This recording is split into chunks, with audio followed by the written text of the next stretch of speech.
Lebih 200 kilogram kabel elektrik dirampas dalam operasi yang dijalankan di sebuah perkampungan air di Tawau, Sabah. Rampasan menerusi ops pancing ini bertujuan untuk membantras penyambungan bekalan elektrik secara haram dan turut dihadiri wartawan Anim Izzati Rizki dan Nur Izzati Luqman. Jam 7 pagi, kawasan sasaran iaitu sebuah perkampungan air di Batu Empat, Tawau, Sabah dikempur.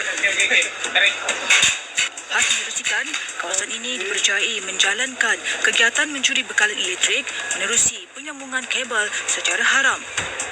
Malahan operasi sebegini bukan kali pertama dilakukan di sini. Hampir 100 kaki tangan syarikat elektrik Sabah dan Suruhan Cahaya Tenaga dikerahkan secara serentak mengesan dan memotong kabel-kabel yang tidak selamat. Kami sekarang ni bekerja untuk membuang sambungan-sambungan yang tidak menurut PWN di Sesbilah, di mana sambungan ni tidak melalui meter. Okey. Jadi kita potong dia salah satu untuk keselamatan orang awam lah, penduduk kampung. Dan kerja-kerja ini hanyalah boleh dilakukan bila suis utama telah dimatikan, kan? Ya betul. So yang kerja kami mulakan, kami akan tutupkan bekalan lah untuk anggota kerja kita selamat dan orang awam selamat. Kayak kita telah buat penutupan di luar tadi dan seluruh kawasan ini telah mati bekalan dan telah di-off-kan bekalannya. Jadi anggota kerja kami rasa selesa bekerja dengan selamat karena bekalan telah dimatikan. Ops ni panggil ops pancing sebab kaedah dia tu kaedah memancing.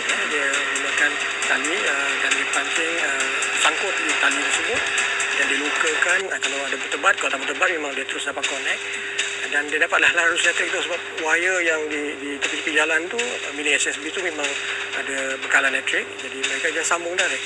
Satu kaedah yang amat berbahaya, tetapi ini perkara yang dibuat secara banyaknya berluas. Itu kaedahnya. Satu lagi kaedah ialah pencawan elektrik kita yang tepi jalan tu pun ada juga diganggu dengan mereka melakukan sambungan kabel. Dan kabel itu mesti bawa kepada rumah masing-masing lah untuk mendapatkan bekalan secara haram. Kebanyakan benda ni adalah berlaku di kawasan setinggan. Ya, kerana kesukaran setinggan untuk mendapatkan bekalan elektrik itu sendiri.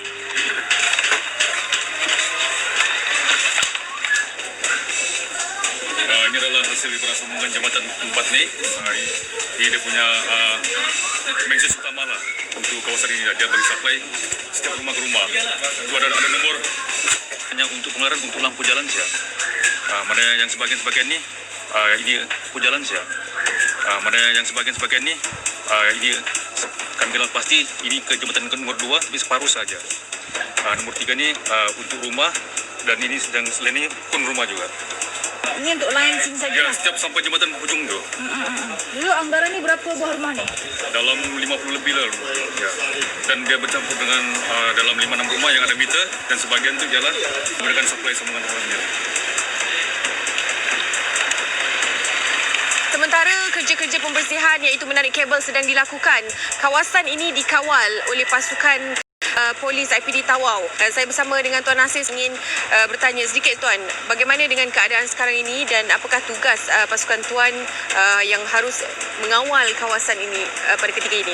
Alhamdulillah setakat ni keadaan terkawal lah. Kerja-kerja untuk pemotongan kabel elektrik haram ni berjalan dengan lancar. So kita pihak IPD Tawau, PDRM akan memastikan bahawa kawalan akan sentiasa terjamin lah bagi memastikan proses pemotongan wayar-wayar haram ni dapat dilaksanakan dengan jayanya lah.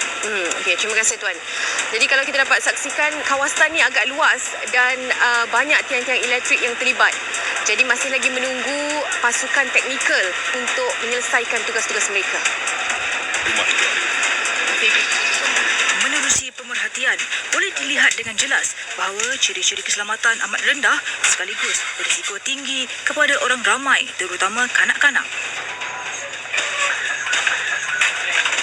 Ini kan kawasan lalu lalang budak-budak sekolah, kan? Sebab dia punya ciri-ciri keselamatan dia tak ada. So setakat dia langgar, dia mesti boleh selamat pasal kabel ni berbalut. Tetapi kita risau apabila dia arus karan melebihi, dia akan merkah. Apabila akan merkah, salut tiada, tapi arus listrik tetap mengalir. Dan itu yang bahaya kepada budak-budak dan orang awam lah. Kes kecurian elektrik secara sambungan haram yang melibatkan 200 rumah. Jadi hasil rampasan yang kabel berjumlah 225 kilo. dedikasi terhadap perbuatan sebegini, bukan saya memberikan kerugian kepada pihak SSB, iaitu boleh dianggarkan lebih kurang sekitar Sabah ni lebih 10 juta setahun akibat kerugian disebabkan oleh sambungan haram ini. Dan yang akhir sekali yang lebih padah adalah dari segi keselamatan. Sebenarnya juga mendatangkan bahaya renjatan elektrik dan kebakaran kepada pendapatan tersebut. Ini memang apa tu? Siapa punya rumah? Disewa ke? Disewa. Kami sewa. Menyewa. Ini kalau tengok ini siapa yang buat wiring? Tak tahu lah. Tahu lah itu. Ya. Kan dia datang sini memang sudah siap Dia dah. kalau ikut dia tidak boleh ni kan. Sambung kebarangan lagi. Kita sentiasa memberi sokongan kepada Suruhanjaya Tenaga dan juga SESB untuk mengekang aktiviti atau kesalahan mencuri karat. Dan Polis Diraja Malaysia sentiasa bersepadu dan memberi perlindungan kepada mereka ni apabila mereka melaksanakan penguatkuasaan. Kita tahu bahawa ada kalanya mereka diancam dalam melaksanakan tugas-tugas tersebut, dan Polis Diraja Malaysia akan sentiasa berada mengawal dan menjaga keselamatan mereka.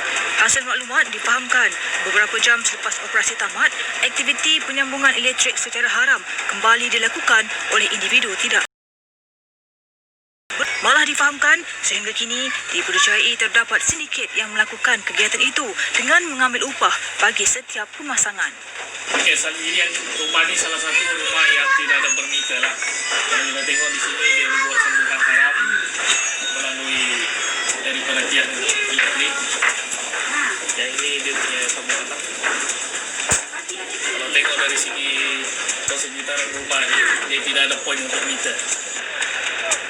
Bagaimanapun, usaha-usaha membantras kecurian elektrik terus dilaksana secara bersepadu dari semasa ke semasa.